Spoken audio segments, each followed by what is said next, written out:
The village of Amizu stretched across the valley like a golden blanket. Everywhere you looked, there were fields of perfect millet, tall, straight stalks that swayed in the wind like dancers. The soil was rich and dark. The rains came on time. The harvests were so abundant that other villages came to buy grain, and the people of Amu walked with their chests puffed out, proud of what they had grown. Chief E stood in the center of the marketplace each morning, his wrapper tied high, his staff gleaming in the sun, greeting the traders who came from far away. "Welcome to Amizu," he would announce loudly, "the village where perfection grows." The people would cheer and nod in agreement. Everything in Amizu had to be perfect. The straightest yams, the roundest tomatoes, the most golden grain. If something grew crooked or different, it was thrown away. "We do not accept second best here," Chief Ease would say. But at the edge of the village, on a small piece of land near the forest, there was a garden that made everyone whisper and laugh. It belonged to an old man named Okoro, and nothing about his garden was perfect. In fact, to the eyes of Amizu, it looked like complete junk. But why? What made people mock what Okoro had spent years carefully growing? Okoro was a quiet man with silver hair and hands calloused from decades of working the soil. He had lived in Amizu all his life, watching the village change from humble farmers to proud perfectionists. While others planted the same golden millet year after year, Okoro grew things no one else wanted. His garden was filled with strange plants. Some had twisted roots that looked like gnarled fingers. Others had thick, waxy leaves that smelled sharp and bitter. There were tubers covered in rough skin, vines with thorns, and flowers that bloomed in muddy colors instead of bright ones. The villagers would pass by his fence and shake their heads. "Look at that mess," they would say. "What is that old man thinking?" Children would point and giggle. "Your garden is ugly, Papa Okoro." Young farmers would mock him openly. "Why waste good land on weeds?" Even the women at the market would whisper when he passed. "Poor old Okoro. He has lost his mind, planting trash." But Okoro never argued.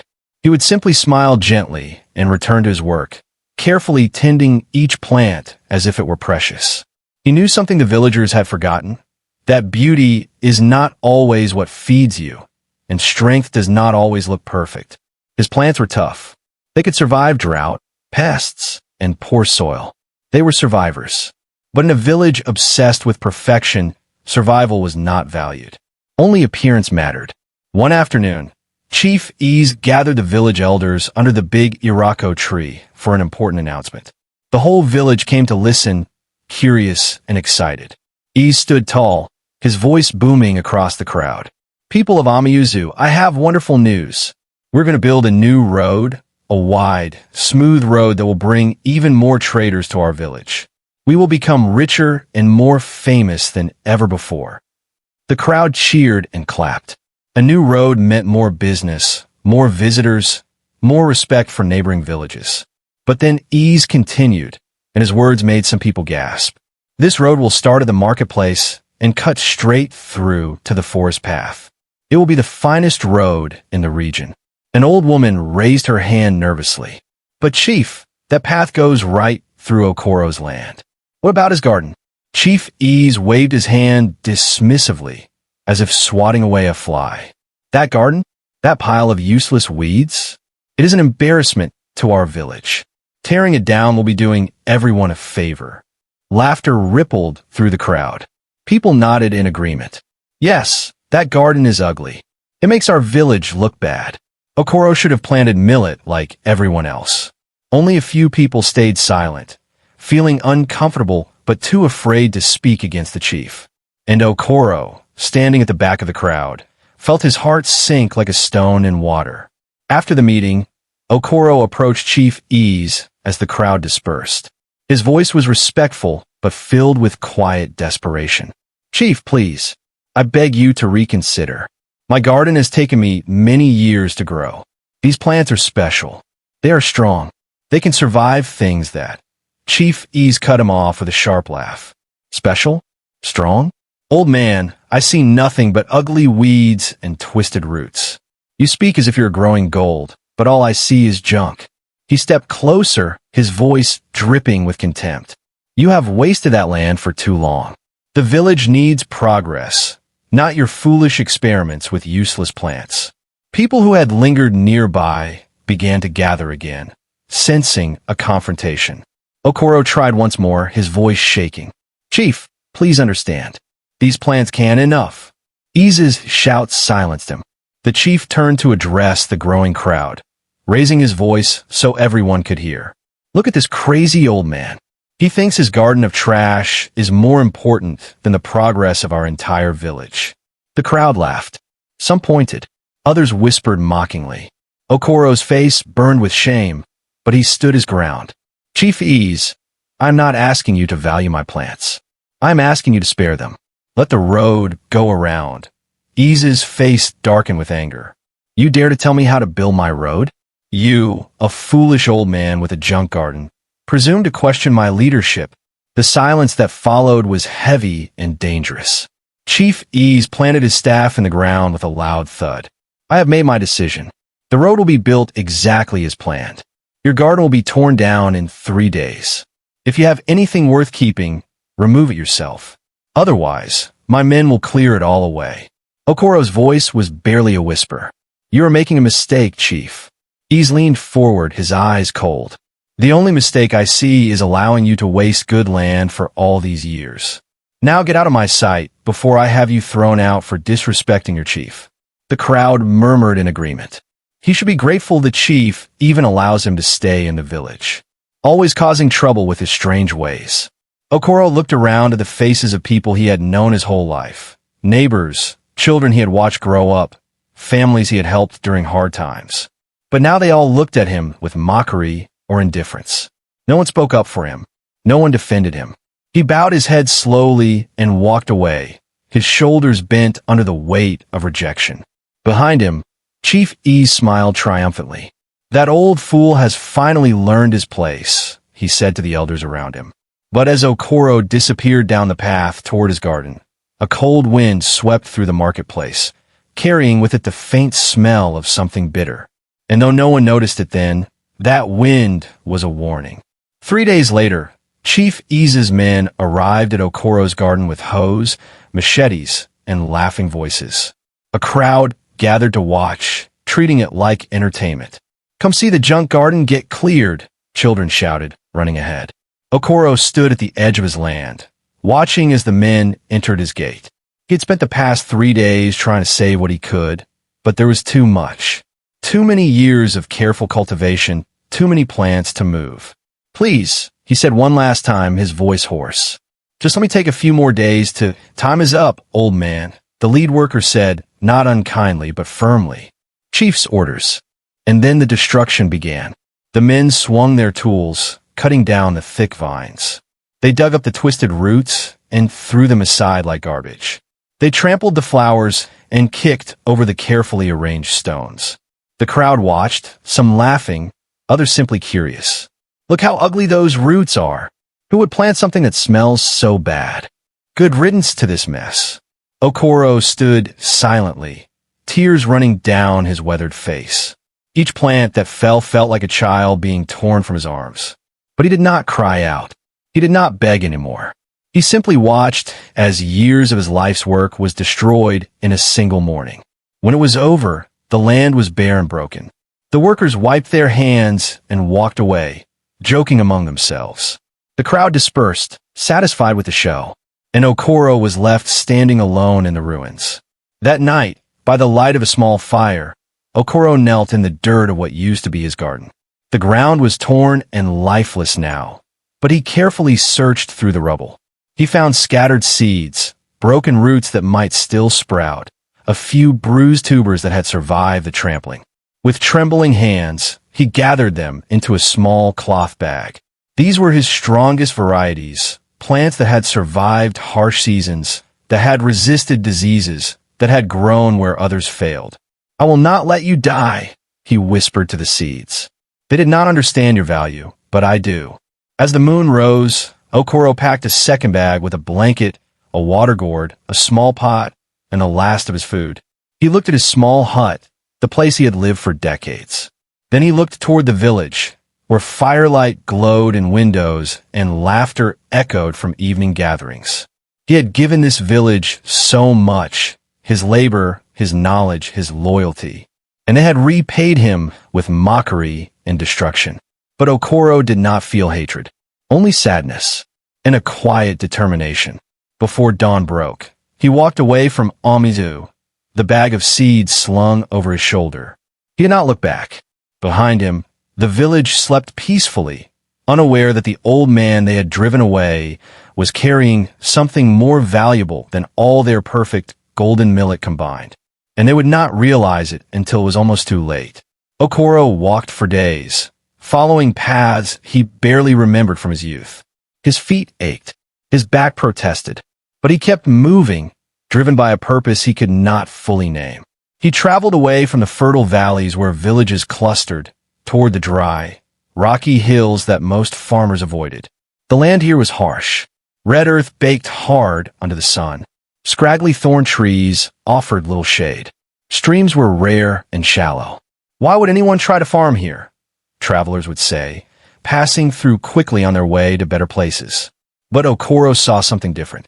He saw land that had not been poisoned by years of planting the same crops over and over. He saw soil that was poor but honest, that would test his plants and make them stronger. On the 5th day, exhausted and nearly out of water, he crested a hill and saw something that made his heart lift. A small valley tucked between two rocky slopes. And in that valley, impossibly, there was green. He stumbled down the hillside, his legs shaking with fatigue. As he got closer, he saw a tiny spring bubbling from between rocks, creating a thin stream that fed a small patch of plants. And tending those plants was a woman. She looked up as he approached, her face weathered and kind, her hands covered in soil. She did not look surprised to see him. "Welcome, grandfather," she said simply. "You look like you have traveled far." The woman's name was Neka. She lived alone in a small hut made of stone and thatch, built into the hillside like a secret. She gave Okoro water, then food, a simple porridge made from grain he did not recognize. As he ate, she watched him with quiet curiosity. "What brings an old farmer to this forgotten place?" she asked gently. Okoro told her everything. About his garden, about the mockery, about Chief Ease and the destruction, about the seeds he had saved. Neka listened without interruption, her eyes reflecting understanding. When he finished, she was quiet for a long moment. Then she said, "May I see your seeds?" Okoro opened his cloth bag carefully, pouring the seeds into his palm. There were perhaps 30 different varieties, each one a survivor, a fighter, a plant that refused to give up. Neka's eyes widened. She picked up one seed, then another, examining them closely. "These are not ordinary plants," she whispered. "Where did you learn to grow these?" "From my grandmother," Okoro said. "She taught me the old ways before the village forgot. She said that when hard times come, it is not the beautiful plants that save you, but the strong ones." Neka smiled, and for the first time in days, Okoro saw respect in someone's eyes. "I know these ways too," she said. "My people have lived in these hills for generations. We grow only what survives, and I can teach you how to make your plants even stronger." Hope bloomed in Okoro's chest like a flower after rain. Over the following weeks, Neka showed Okoro her own garden, small but incredible. She grew plants that could live on almost no water, roots that dug deep into rocky soil, leaves that insects refused to eat. "The secret," she explained, "is not to fight the land but to listen to it. These hills are harsh, yes, but they teach plants to be strong, and strong plants produce strong seeds. Together, they prepared a plot of land near the spring. Okoro planted his saved seeds carefully, whispering to each one as he covered it with soil. "Grow strong here. Show them what you can do." Neka watched him work and nodded with approval. "You speak to your plants like they are family." "They are," Okoro said simply. "They're all I have left." "No," Neka corrected gently. "Now you have this land. You have me. And you have a knowledge that what you grow has value, whether anyone else sees it or not." As the seeds began to sprout, Okoro felt something he had not felt in years. Peace. The villagers of Amizu had taken his garden, but they could not take his gift. Here, In this forgotten valley, he would grow again. Not for them, not for approval, but because it was who he was. And watching from the hillside, Neka smiled, knowing that she had found not just a fellow farmer, but a kindred spirit. Someone who understood that true wealth is measured not in perfection, but in resilience. The months passed, and Okoro's plants thrived in ways that surprised even him. The harsh conditions of the rocky hills did not weaken them. Instead, they grew stronger. Roots dug deeper, searching for water and nutrients. Stems became thick and tough to withstand the harsh sun and wind. Leaves developed a waxy coating that preserved moisture. Neka taught him techniques her ancestors had used for generations. How to mix certain soils to encourage root strength. How to plant in patterns that protected weaker seedlings. How to read the smallest signs of plant distress and respond before it was too late. In the soft valleys, plants grow lazy, she explained one afternoon as they worked side by side. They have everything they need, so they never learn to fight. But here, every plant must be a survivor or it dies. And survivors create strong children. Okoro understood. His plants had always been survivors, but now they were becoming something more, warriors against the very things that destroyed other crops. When a small pest arrived that would have devastated a normal garden, Okoro's plants resisted. Their bitter oils and tough leaves repelled the insects. When a dry spell came that lasted weeks, the crops in the valley below wilted, but Okoro's plants endured, their deep roots finding water where others failed. "They are teaching me," Okoro said one evening as he and Neka shared a simple meal. "Every season, they show me new strength." Neka nodded. "And when the world needs that strength, you will be ready to share it." As Okoro's garden flourished, he and Neka began to experiment. They crossbred his strongest plants with hers, creating new varieties that combined the best traits of both. A root vegetable that could grow in almost pure rock. A grain that needed only a fraction of the water that millet required. A leafy plant that actually grew better in poor soil than in rich earth. They kept careful records, marking which combinations worked and which failed. They saved seeds only from the very strongest plants, generation after generation, making each variety more resilient than the last. The Hidden Valley became a living library of survival. Dozens of plant varieties that most farmers had never heard of, let alone knew how to grow. And it was all invisible to the outside world. Travelers occasionally passed through the hills, but never ventured down into the rocky valley. Traders stuck to the main roads. The world beyond remained unaware that two elderly farmers were creating something extraordinary in a place everyone else had deemed worthless. Okoro thought of Amiza sometimes, wondered how the village was doing, whether Chief Iza's new road had brought the prosperity he had promised. But mostly, Okoro focused on his work, on the quiet satisfaction of watching something grow against all odds. "They thought I was planting junk," he said to Neka one day, holding up a perfectly formed tuber that had grown in soil that should have produced nothing. "But I was planting hope." Neka smiled. "Hope for a day we pray never comes. But if it does, you will be ready." 2 years passed in the Hidden Valley. Okoro's hair turned completely white, but his hands remained strong. Neka moved more slowly, but her mind stayed sharp. Together, they had created a garden that seemed almost magical. Green and thriving in the middle of barren hills, producing food that sustained them with ease. Animals began to return to the valley. Birds nested in the thorny bushes Okoro grew for protection. Small mammals burrowed among the roots. Even insects, though not pests, came to pollinate the unusual flowers that bloomed in muddy purples and browns. It was a complete ecosystem, balanced and healthy. One evening, as they sat watching the sunset paint the rocky hills in shades of gold and red, Neka turned to Okoro. "You have given me a great gift," she said. "Before you came, my garden was small and my knowledge was limited. Now we have created something that could save lives." Okoro shook his head humbly. "You gave me a home when I had nothing. You taught me what my grandmother's knowledge was missing. We have both given and both received. But what we have created," Neka continued, her voice growing serious, It is too valuable to keep hidden forever. These plants, these seeds, they were meant for hard times. And hard times, I fear, are coming. Okoro looked at her, seeing something in her eyes that made his chest tighten. What do you mean? Neka pointed toward the distant valleys, where other villages lay hidden beyond the hills. The wind carries news. The traders who pass speak of strange things. Crops failing in places they never failed before. She paused. Something is coming, Okoro, and when it arrives, the world will remember what it threw away. While Okoro and Neka worked in peaceful isolation, disaster was creeping toward Amizu. It started small, so small that Chief Ease and his farmers did not notice at first. A few stalks of millet turned black at the tips. Some leaves developed strange spots. A section of the southern field produced grain that rotted before it could be harvested. Just bad luck, the farmer said, pulling up the affected plants and burning them. It happens sometimes. But the next season, it happened again. And this time it spread. Entire sections of the golden fields turned dark and withered. Plants that should have stood tall and strong bent over as if poisoned from within.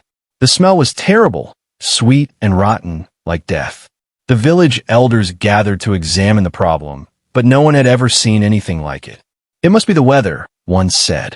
No, it is the soil, another argued. Perhaps we angered the ancestors, a third whispered. Chief Ease, his pride wounded by the failing crops, brought in experts from neighboring villages. They walked through the fields, examined the soil, tested the water. But none of their solutions worked. Fertilizer made it worse. Changing planting patterns did nothing. Prayers seemed to go unanswered. And season after season, the blight spread. The once golden fields of Amizu turned into a patchwork of disease. The abundant harvests became meager, then poor, then nearly nothing at all. Hunger began to creep into the village that had once been so proud of its plenty. By the third year of the blight, Amizu had transformed from a proud, prosperous village into a place of desperation. Granaries that had once overflowed stood nearly empty. Children grew thin. Families that had once sold their surplus now begged neighboring villages for food. The marketplace, once bustling with traders, became quiet and sad. And Chief Ease, who had been so confident and commanding, now looked haggard and desperate. He called meeting after meeting, but no one had answers. "We have tried everything," he shouted at the elders. "Why will nothing work?" An old woman, one of the few who had dared to speak years before, said quietly, "Perhaps it is because we only know one way. We planted the same crop in the same soil for too many years. We made the land weak." "Nonsense," he snapped. "Our soil is the best in the region. Everyone knows that." "It was the best," the woman corrected sadly. "But we took and never let it rest. And now it is sick, and our crops are dying with it." Others murmured in agreement, but no one knew what to do. They had no other seeds, no other knowledge. They had bet everything on perfection, and perfection had failed them. That night, as E sat alone in his compound, a terrible thought occurred to him. He remembered an old man with a strange garden, a man he had mocked and driven away, a man who grew plants that looked ugly but smelled strong. What had Okoro called them? Survivors. E shook his head, trying to dismiss the thought, but it would not leave. And deep in his heart, he began to fear that he had made a terrible, terrible mistake. One morning, a hunter from Amizu named Chike was tracking a wounded antelope through the rocky hills. The animal had fled far from the usual hunting grounds, leading him into territory he had never explored. As he climbed higher, the landscape became more barren and harsh. He was about to turn back when he saw something impossible. A valley, green, lush, alive. Chike forgot about the antelope and stumbled down the slope toward the hidden paradise. As he got closer, he saw plants he did not recognize growing in neat, organized rows. A small stream ran through the center, and tending the garden were two figures, an old man and an old woman, working peacefully in the afternoon sun. When Chike got closer, the old man looked up, and Chike's jaw dropped. "Okoro," he whispered, "is that you?" Okoro straightened slowly, recognition dawning in his eyes. "Chike, it has been a long time. The hunter stared around at the thriving garden, at the healthy plants, at the obvious abundance. How? How is this possible? This land is worthless. Nothing should grow here. Okoro smiled gently. Nothing grows here if you plant the wrong things. But if you plant what belongs, even rocks can bring forth life. Chike's stomach growled loudly, reminding him of how little he had eaten in recent days. Okoro noticed and gestured toward the garden. You are hungry. Let me give you something. He dug up a tuber, twisted and ugly, covered in rough skin, and handed it to the hunter. Take this back to your village. It is good to eat, and it will fill your belly better than anything you remember. Chike ran back to Amizu faster than he had ever run in his life. He burst into the village square, gasping for breath, shouting for everyone to come. I found him. I found Okoro. A crowd gathered quickly. Chief Ease pushed to the front, his face skeptical. Okoro? The old fool we drove away? What about him? He has a garden. Chike panted. In the rocky hills, where nothing should grow, he has created a paradise. Plants everywhere, healthy and strong, food abundant. It is like a miracle. The crowd murmured with disbelief and hope. Impossible, someone said. The hills are dead land. I saw it with my own eyes. Chike insisted. He held up the ugly tuber Okoro had given him. He gave me this. He said it is good to eat. People stared at the twisted root with disgust. That ugly thing. It looks like something died and rotted. But Chief Ease's eyes narrowed. Hunger had taught him not to judge by appearance anymore. Cook it, he commanded. A woman took the tuber, cleaned it, and boiled it in a pot over a fire. The whole village watched in silence. When it was done, she cut it into small pieces. The smell was strange, but not unpleasant. Chief Ease ate the first piece. His eyes widened. It was good, filling, nutritious, with a flavor both earthy and slightly sweet. He ate another piece, then another. Where is this valley? He demanded. Take me there. Now. By nightfall, Chief Ease was leading a group of desperate villagers up into the rocky hills, following Chike's directions, their hearts torn between hope and shame. They reached the hidden valley at dawn. The rising sun illuminated the impossible garden, making it look almost holy. The villagers of Amiu stood at the ridge, staring down in disbelief. It is true, they whispered. Old Okoro did this. They descended slowly, their feet unsure on the rocky path.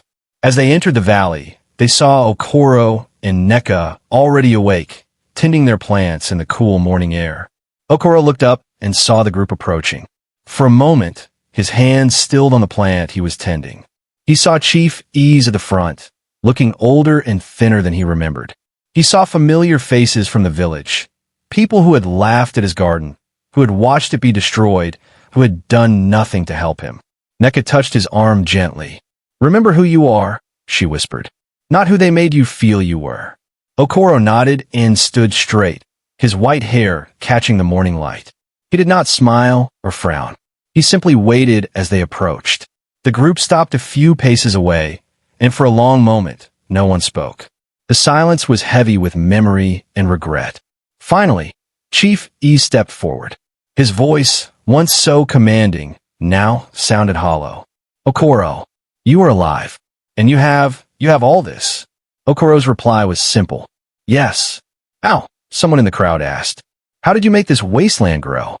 Okoro looked around at his garden, at the plants he and Neka had cultivated with such care.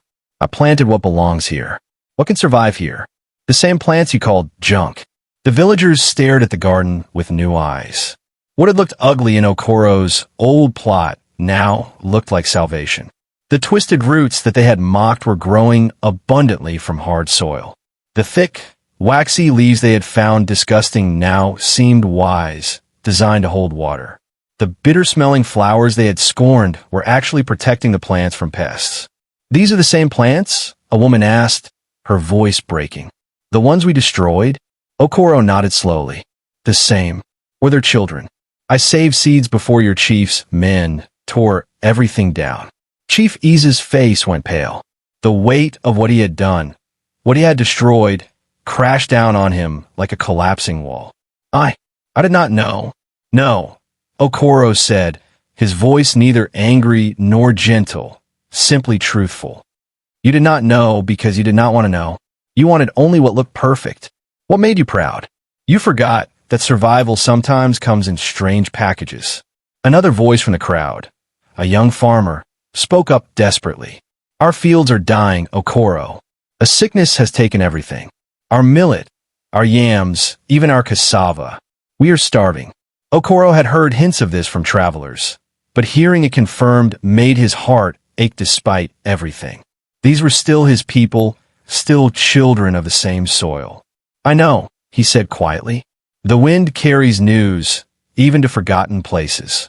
Can you help us? The young farmer asked, his pride completely gone. Can these plants of yours save us? Okoro walked to a section of his garden and knelt beside a particularly strong plant. He dug carefully around its base, exposing the root system, extensive, healthy, resistant. These plants can survive what yours cannot. They do not need perfect soil. They can grow in sickness. They are strong. Chief Ease, who had been silent since his weak attempt at explanation, finally found his voice again. But it was different now. Smaller, broken, ashamed. Okoro, I must speak. The old farmer looked at him directly, and Ease faltered under that steady gaze. I was wrong. Ease continued, his voice shaking. I called you a fool. I destroyed your garden. I drove you away for trying to tell me something I should have heard. He gestured helplessly at the thriving garden around them.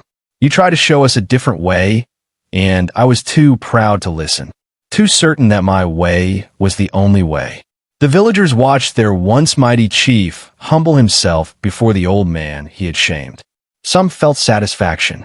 Others felt only sorrow at what pride had cost them all. I did not ask for your forgiveness, Ease said, and tears began to roll down his weathered face. I do not deserve it. But I beg you, not for me, but for the children, for the mothers, for the old ones who are suffering. Please, Okoro, help us. Teach us. Give us a chance to learn what we should have learned years ago. Okoro stood silently, his face unreadable. The whole valley seemed to hold its breath.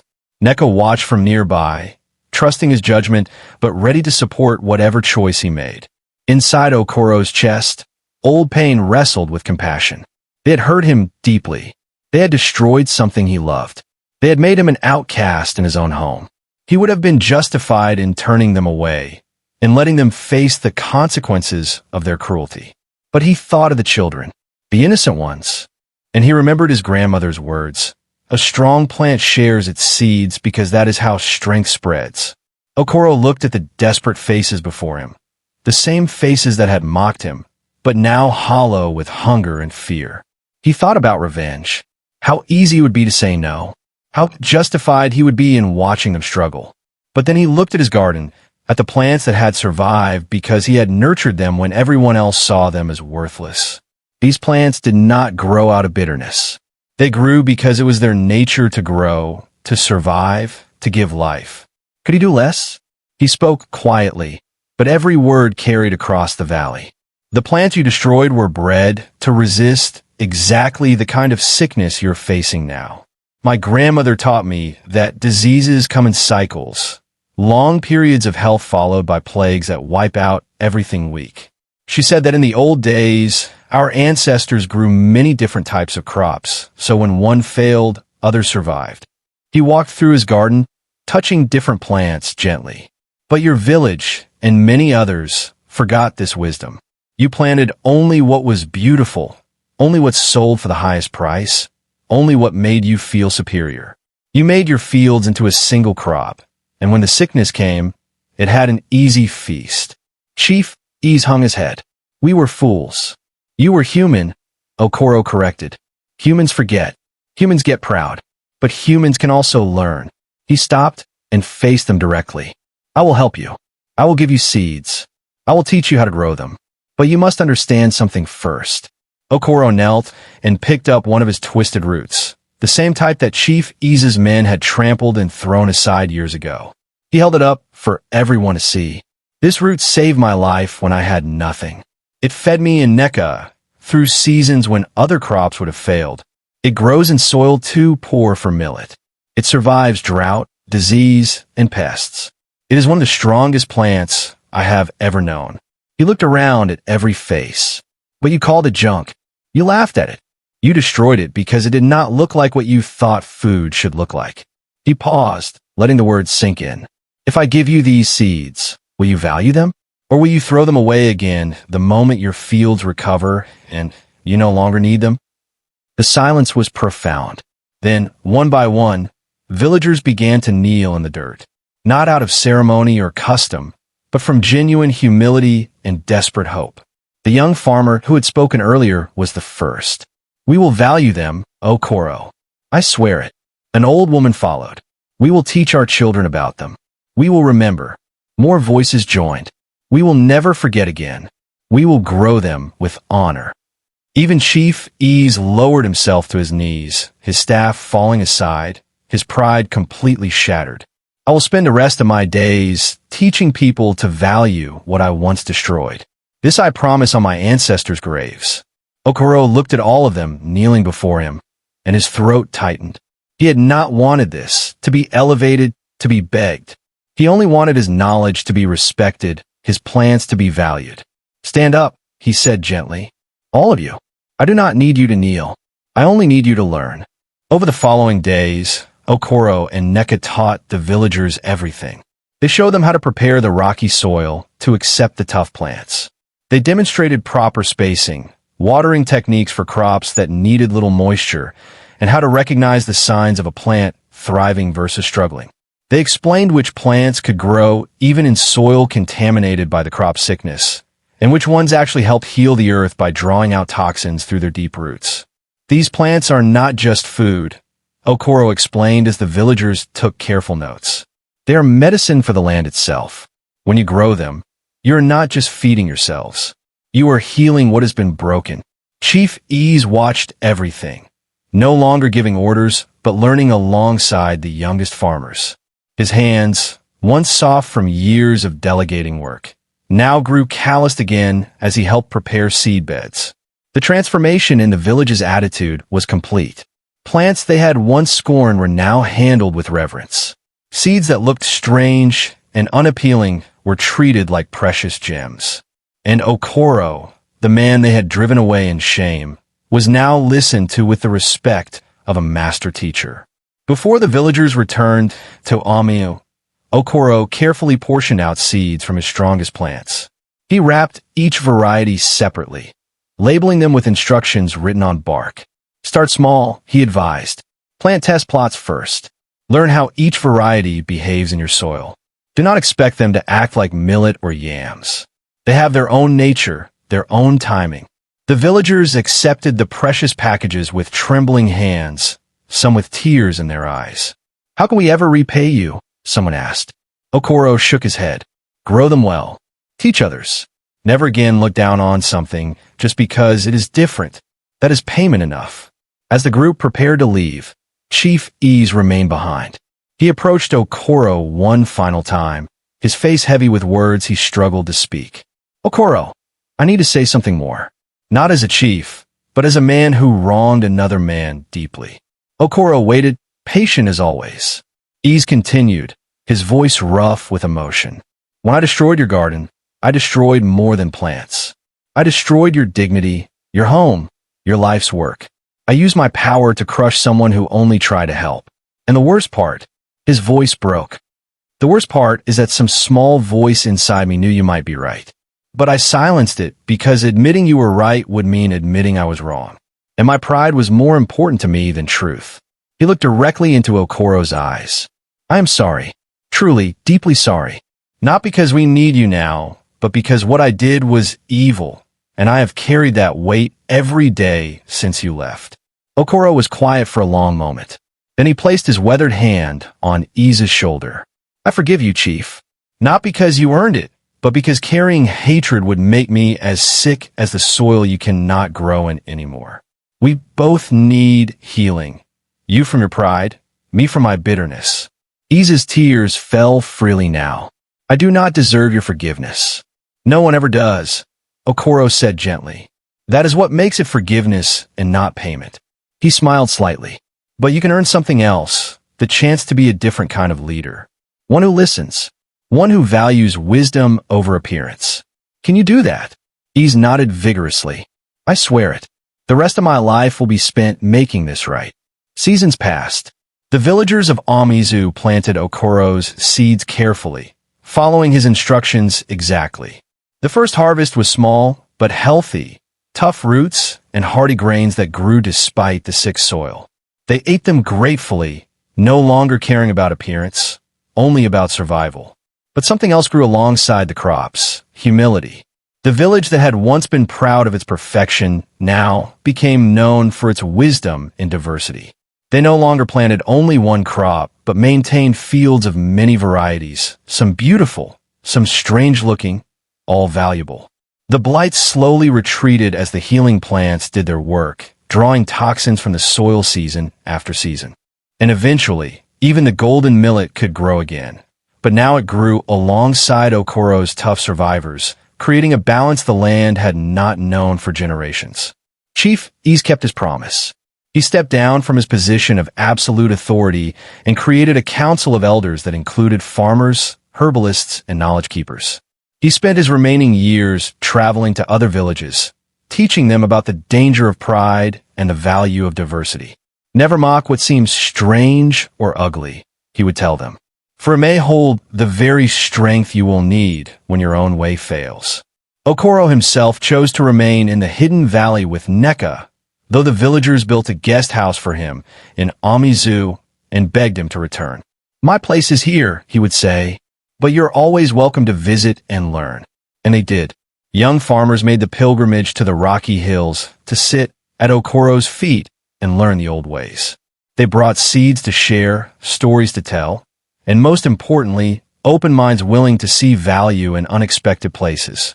One evening, many years later, as Okoro sat with Neka watching the sunset paint their thriving valley in shades of gold, a young girl from the village approached them shyly.